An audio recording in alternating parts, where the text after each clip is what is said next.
like, I may take over this business in 20 years, but I want to do it now.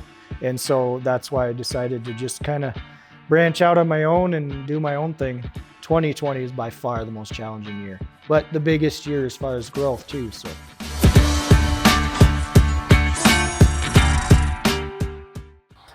My first question to you, man, is this.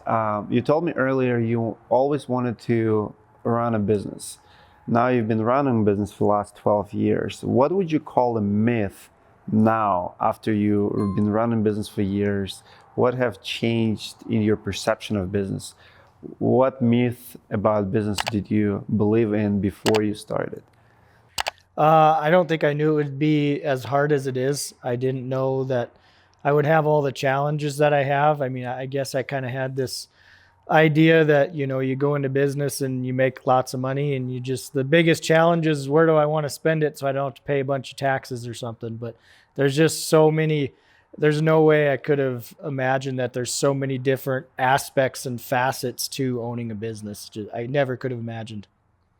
Is it because most business owners or media make it sound like it's easy and everybody thinks that business owners are just this rich people who just middleman and abuse their employees and oh yeah, of course, get paid the most?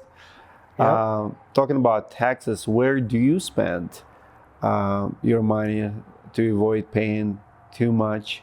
What's your biggest purchase up to date in your business? Biggest write-off? To date is probably my truck that I bought 2 years ago. Yep. How much did you spend on that? $61,000, I believe. Was it hard to pull that? It wasn't. It was a little difficult. I mean, it was something that I had wanted to buy for a long time. So any big purchases like that, even if it's, 10, 15,000, if it's not an absolute necessity, I still to this day get like nervous about it. I get butterflies in my stomach about all the way up to the last moment. Like, is this the right thing to do? Do I really need it? So yeah, it was hard. Well, it's very typical for a roofer to have the big, nice truck. Mm-hmm. Yep. You bought it after 10 years in business. What did you drive before? Before that was a 2008 Dodge that I still have. I drove that for about 5 or 6 years. Before that was a early 90s Chevy truck that I think I spent about $500 on because the transmission was out of it. So I bought it, drove it home. It didn't back up. It would go forward, but it didn't have reverse. So drove it home and repaired the transmission myself and drove that for, 3-4 years. So. Love it. So your motivation to buy your dream truck was taxes? No, it necessarily wasn't taxes. That was just kind of an added benefit of it. I mean, it's just something that I'd always wanted. I'd never owned a brand new vehicle until I bought that one. And, I had looked at buying some older vehicles, that are maybe a year or two old, but on a diesel like what I bought, there's just not, you're not going to save a whole lot of money by, buying something a couple of years older. Yeah. So, I mean, you spend another $5,000 and get something brand new. Why not? So. How did you start your business? Well, I started 11 or 12 years ago, actually got into the roofing industry because my dad owns a roofing company. He still does to this day. He still does? Do you compete with your dad? Yep. Yes and no. He does a lot of commercial stuff. I mean, he'll do a little bit of metal roofing and asphalt shingles and kind of the stuff that's our bread and butter, but he's mostly commercial. So, got started working with him since I was, I don't know, probably 10 or 12 years old. They actually started out working on campers. My grandfather moved out here after we'd vacationed out here for a few years and started up an RV service repair place that fixed campers. And then my dad, that's kind of how he got into roofing, was redoing the roofs on campers, like the roll-on coatings and stuff. And then it just kind of snowballed from there. So, I mean, I'm only 38, but I mean, I've been in the industry since I was, 10 or 12 years old. So why didn't you join your dad and grew your dad's business? Why did you separate? And was it smooth or was it butt-headed? It was a little bit of button heads. I mean, I had always wanted to own my own business and I had several other ideas. I don't know that I ever really thought I'd own a roofing business, but, I'd always wanted to own it. And that was kind of, a little bit what was talked about was maybe me taking over the business someday. And, that may have happened eventually, but I guess I just kind of got impatient and, was like, I may take over this business in 20 years, but I want to do it now. And so that's why I decided to just kind of branch out on my own and do my own thing. Does your wife help you with your business? No. You keep her completely out of it? Yeah, we've tried to have her help a little bit, back before I had a full-time office person, she would answer phones and stuff, but we don't work well together in that regard. So I told her, like, we can work together or we can be married. I'd rather be married. So no, she doesn't really have anything to do. I mean, she totally supports everything I do, but she's not involved in it really. What about your daughter? I see that your daughter answers phone calls, learning QuickBooks, Yep. Job Nimbus. How is that relationship? And that's going pretty good. She's only, been helping off and on for the last couple of weeks. My previous office manager had her dad get sick, and so she traveled to the other side of the state for about a week and a half to kind of care for him, and then came back and then ended up quitting to move to where he is to help him on a more full-time basis. So she's only been in here kind of off and on for, a couple of weeks, but I mean, it's working out good. She's actually taking applications for, somebody to do it full time. And she's like, Dad, I want to do this. But, she's my stepdaughter and she has to go with her biological father in the summertime. So I'm like, that's our busiest time. I can't have you leave during our peak time. So, I mean, she'll probably still be involved to some degree, even when I get another full-time person, but she likes it. She really enjoys it. love it. Tell me about your city. I know it's not your metro area. Rapid City is relatively small, but it's also tourist city, a lot of tourists. Yep. What supply and demand looks like? How many roofers in town? What's the construction market looks like? And what's the challenges in a smaller but mid-sized city in the United States? Yeah, I mean, we're kind of a big city with a, small town feel, I guess. I mean, I guess that's kind of a relative term. I mean, I think the population of Rapid City is like 70,000, but we have a few little suburbs around, so it's probably, 90 to 100,000 if you go within a couple mile radius. So I mean, it's a fairly good sized city, but I mean, we have the challenges that everybody else does, obviously labor shortages. When we get hailstorms, we're kind of in a hail area. So when we get hailstorms, you have that big influx of storm chasers that come in and, try and gobble up as much work as they can and then disappear. And so, it's a great market. It's growing pretty fast. So there's always, something to do. There's always new construction and stuff, which we don't get a whole lot into, but, it's a pretty good market. We've never ever lacked for work in 11 or 12 years. Big potential here. Yeah, for sure. And competition, would you say, is on the rise every year? Yes and no. I mean, there's that core of contractors, probably 15 or so contractors that have been around as long as I have or longer. And then, there's, like any market, there's that certain additional, 10, 20, 30 contractors that seem to always come and go. A couple of them pop up every year, a couple of them disappear. So, I mean, it's a pretty good market as far as that goes. It's fairly competitive, but, it's not crazy. When was the last time you installed the roof with your hands? Like you were involved, like in the entire process? I would say it was probably last year. I mean, we've had some pretty fast growth within just the last year. Like we've only been in this office a year this month, and I just hired a full-time office person last June. So, I mean, before that, I was a one-man show. I was doing it all, answering phones myself and everything else. So, yeah, I mean, I really enjoy getting on a roof. I mean, if I could do that and, still run the business and, make the money I make and not do all the office stuff, I probably would choose that. Like that's where I come from, is a laborer's background. So it's almost, therapeutic to me if now, being as busy as I am, if I can get out of the office and, it's a beautiful day out and, I can go do a wind damage repair, or, just some little repair just to get out of the office, get out in the, the sun and the beautiful weather, and put on my tool belt again. And, obviously you can't grow a business doing that, but I still absolutely enjoy that part of it. Your least favorite part of business? The money aspect.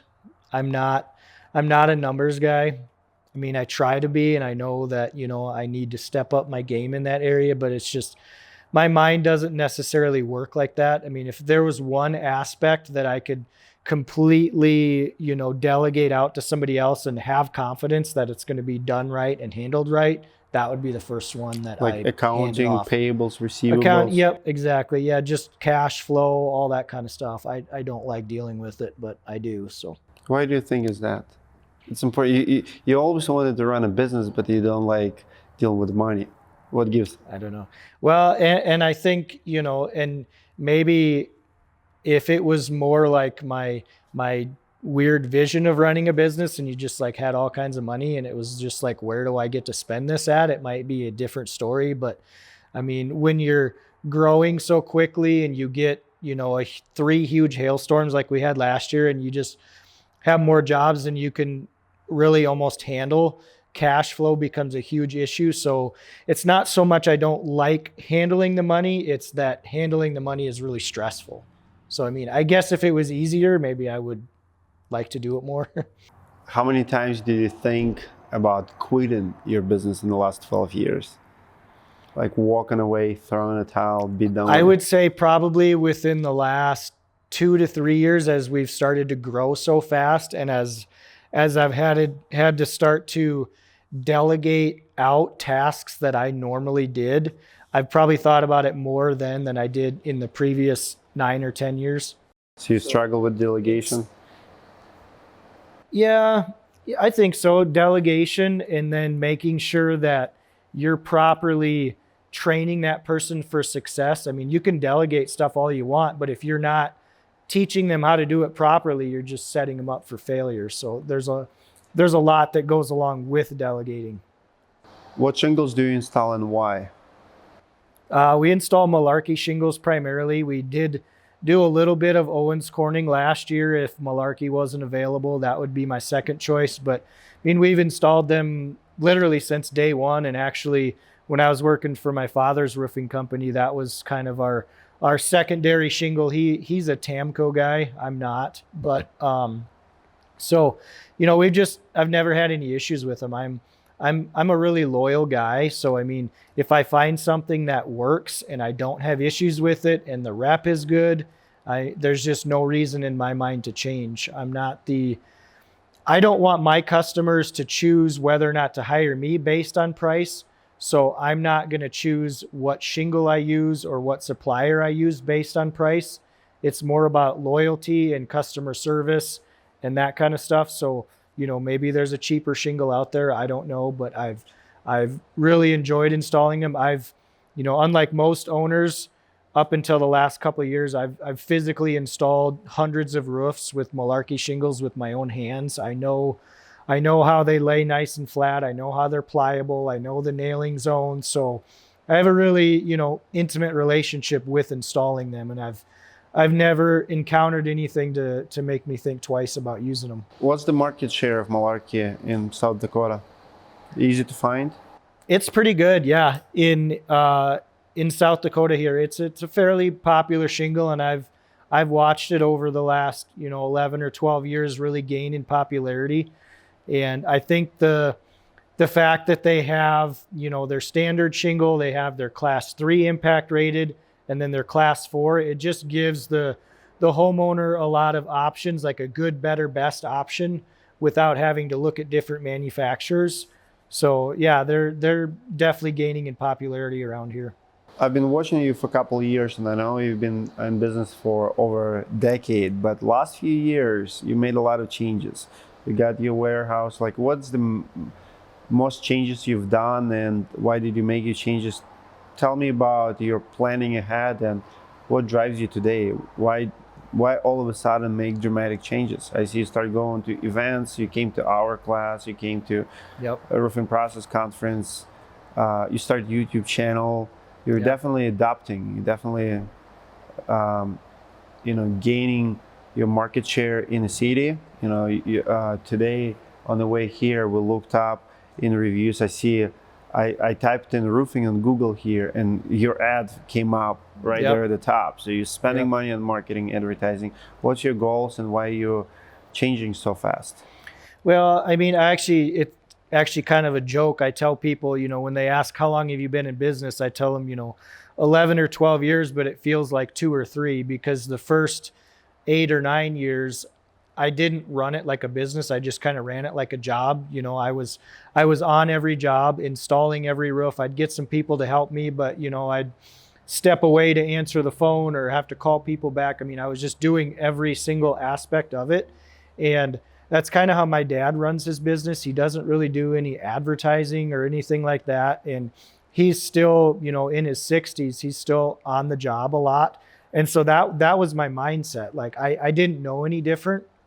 And so, actually coming across you was really what changed the way I do things. And it was just a change in mindset. I had always looked at being an installer. I had always looked at, the owners that don't get their hands dirty as, like, you're not a real roofer, or, you're just a truck boss. You just drive around in your truck all day. And so Paper mover. yeah, I had kind of a negative view of that kind of an owner, but coming across your stuff just really changed my mindset to, like, you're not doing a job, you're trying to build a business. And not only that, just roofing is extremely physically demanding. Like I remember every spring when we started shingling again, the first couple weeks, I mean, I could barely walk. Like my back was just killing me. And then you'd kind of get used to it. Your body would adapt to it. And so it was just kind of a realization, like I'm not going to be able to do this when I'm 50 years old. So, I need to start building the business and running it like a business, and, just doing things, the other way. How is it? Do you look at yourself now as a middleman, or do you look at yourself as a paper mover? Is it negative contractor in the truck, or is different skill set? What changed? Like you said, you changed your mindset about it, so you don't look at the guys as a negative. Is it describe to someone who maybe in your shoes 5 years ago on the field and have this negative perception of the business owner? Can you tell them the difference in the maybe job duties daily, because you still work hard? Oh yeah. Is it harder to install a shingle on the job versus to do something in the office? Physically, it's harder to be on the job, but if you're just talking what's more difficult, it's not even a comparison. I mean, I tell my wife all the time, I look back on the days when I was installing and I was like, that was easy. That was a good life. You go and you just shut your brain off and you just nail on shingles. At the end of the day, you're done. You walk away, look at it and be like, oh, that looks nice. But I mean, being tired and exhausted physically feels good. Like it feels good to be exhausted. Accomplished. Yeah, when you're sitting behind a desk all day and dealing with customers, good or bad, answering emails, dealing with cash flow issues, and being tired and exhausted mentally, it doesn't feel good.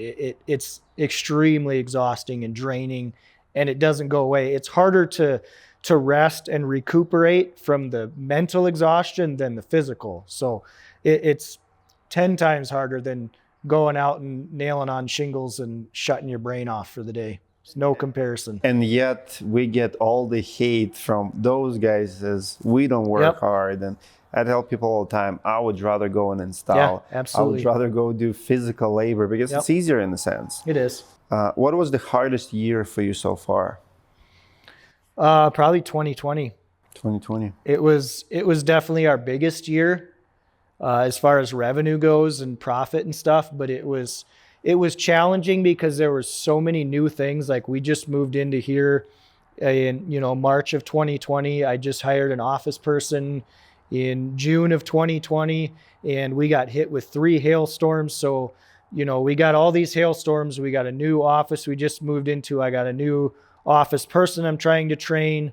I'm trying to handle all the stuff I normally handle, but train this person.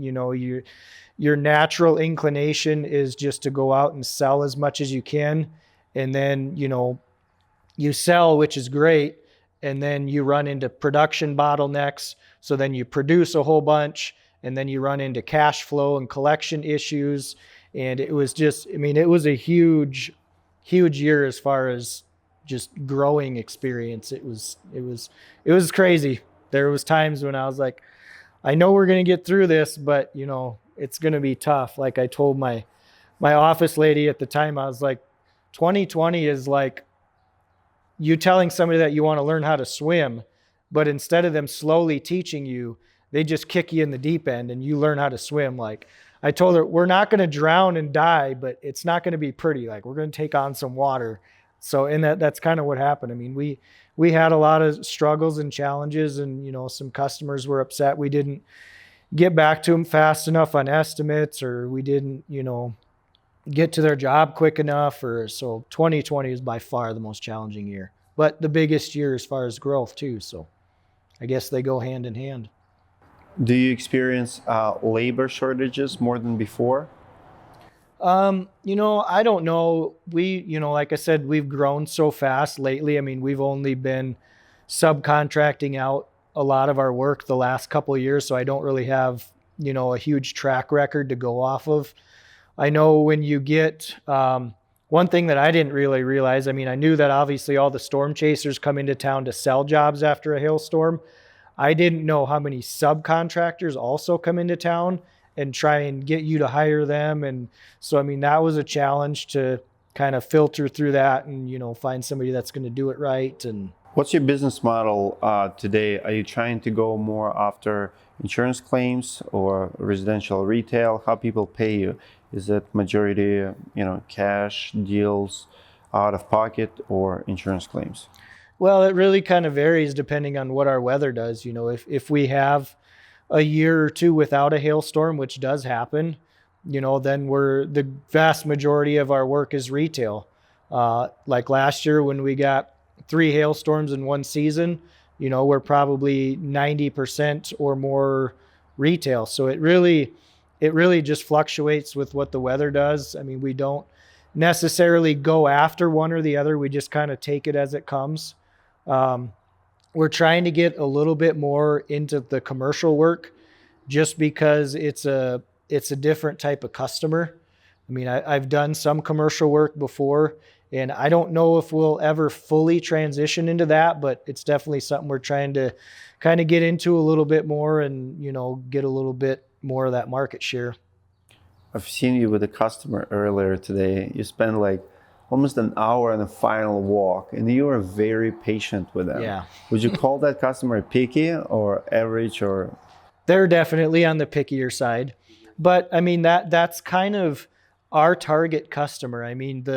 The customer that's just going to hire a contractor to, hurry up and get my job done. I want it done before I get back from work. I don't even want to see you guys. You were the first ones that came to my door, so I'm going to hire you. I just want to be done with it. I don't want to deal with it.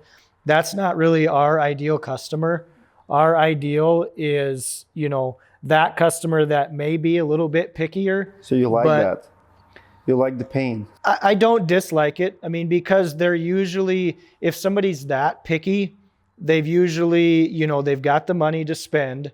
They've done their research. They've spent the time to make sure they're getting the product they want. They're hiring the contractor that they want, that they're comfortable with. And so with that type of customer, you're not competing so much just on price.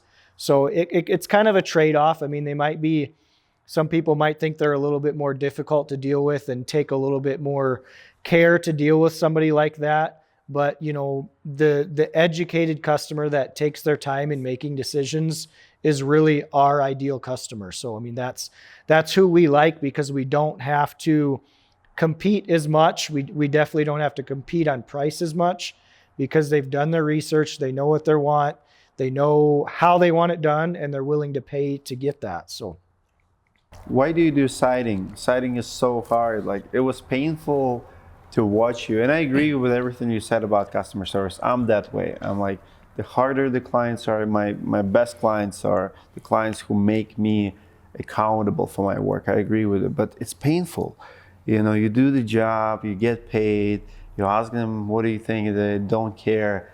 It's easy day. When you have a day like that, when there's like 25 items on the touch-ups, siding is not as profitable. It takes way longer, and people are pickier. Why do you do it? I think it just comes from, I mean, it's kind of, we've always done it, so we just continue to do it. I mean, I enjoy it just because of the versatility of it. It keeps us and our crews busy in the wintertime. If we didn't do siding and windows and things like that, there would probably be some times in the winter when we don't have anything to do. So, it keeps us busy. It's just having that variation in what we do, just gives us a little bit more stability. What's your reason why in business? Honestly, my reason why, if I had to just sum it, condense it down to one word, is just to be a blessing. I'm a Christian, and I absolutely know that I wouldn't be where I'm at if God didn't bless my business, because I did not go to like some prestigious school and get a degree in business. Like, I just figured it out as I went. And, along with that came a lot of challenges and struggles, but without him, I definitely would not be where I'm at or even close to it. I probably would be, I don't know where I'd be. But, I just want to be a blessing to everybody. I want to be able to hire people and pay them well and treat them well and have them enjoy their job. I want to talk to our customers and have dealing with us be a blessing to them. I mean, nobody really enjoys getting their roof replaced after hail. Nobody enjoys having to re-side their house and having, crews walk around outside for 3 or 4 days or a week. It's kind of a hassle, and most people would rather take that money and go on vacation. So if we're able to kind of make that process a little bit easier for them, I think that, I just want them to look back and look at dealing with our company as being a blessing to them. I want to be a blessing to my customers, my, employees. I also want to be financially able to be a blessing to other people. I give quite a bit of money to my church. I obviously tithe and everything like that. So I think that God is using my business to be a blessing to a lot of people. And that's something that I take very seriously, because I know if I screw it up, it's on me. It's not on God. It's on me. And there's a lot of people that are depending on my business. And so it's something that, it definitely weighs on me sometimes, but that's why I do it, to be a blessing to other people and to my family. My wife's a stay-at-home mom. We're a single income family, and she's able to stay at home and homeschool our 2 kids, and I can do what I do, and the business provides for my family very well. So, Wow. The last one. Give advice to installer, crew member, or crew leader who wants to go on their own and run it as a business versus run it as a full-time job. well, I think my first piece of advice would be, you need to change your mindset like I did, like it took me 8 or 9 years to do. You need to change your mindset from an installer to a business owner, because it's 180 degrees different. There's almost no similarities between the two.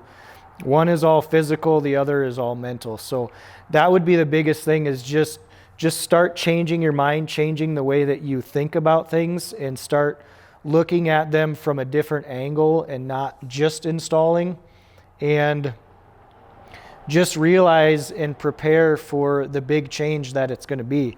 If you enjoy installing and you can make a good living doing that, and you don't really have the desire to own your own business, then don't. Just stick with what you enjoy doing and make a good living at it, and be happy, because it's not being a business owner is not for everybody. It's not that I'm a victim or anything, but it's extremely hard and stressful, and it can be lonely because, what 1 or 2% of the world are business owners. You can't just go to your average Joe and talk about what you're dealing with because they just haven't been there. They don't understand it. So it's challenging, but I mean, if you're up for the challenge, I would absolutely say go for it. I mean, it's one of the most challenging, but one of the most rewarding things that I've ever done is owning and growing a business. Love it. Absolutely love it. Well, thank you so much for your time, man. We enjoy visiting with you today. You have amazing operation, amazing company. It's just fun to be around people who are seasoned in the business, not just dreamers. I see a lot of guys who tell me all the time, I'm gonna kill it this year, I'm gonna do it something different next year, I'm gonna change my ways, I'm gonna do this and this. And you can always see dreamers and doers. You're definitely the doer. You're walking the walk, you're giving it the best, and it shows. Like one step at a time, improving 1% at a time. Not doubling, tripling sales every year and then go, like a roller coaster up and down. Just steady. Yeah, I've always had the mindset of I'm totally okay with growing things slowly. I'm not gonna, just spend a ton of money on marketing and explode my business because, of all the stuff that I did wrong over the years, the one thing that I did right is I was smart enough to know that if I grow this business faster than my ability to run it and manage it, it's going to fail. So, I'm okay with doing a little bit slower because I know that I have to grow myself at the same rate that the business is growing if I want it to, be here in 20 years. So I'm totally okay and always have been okay with slower, steadier, more sustainable growth versus the 10x your business and explode your business. And I always see that and I'm like, yeah, it's going to explode, but not the way you think. It's going to explode in a bad way. So love it. Guys, if you enjoyed this interview, give it a like, comment something nice for Nate below, ask a question. Nate and myself will be coming back, answering your questions. Have fun. All right, man. Thank you, sir. Appreciate it.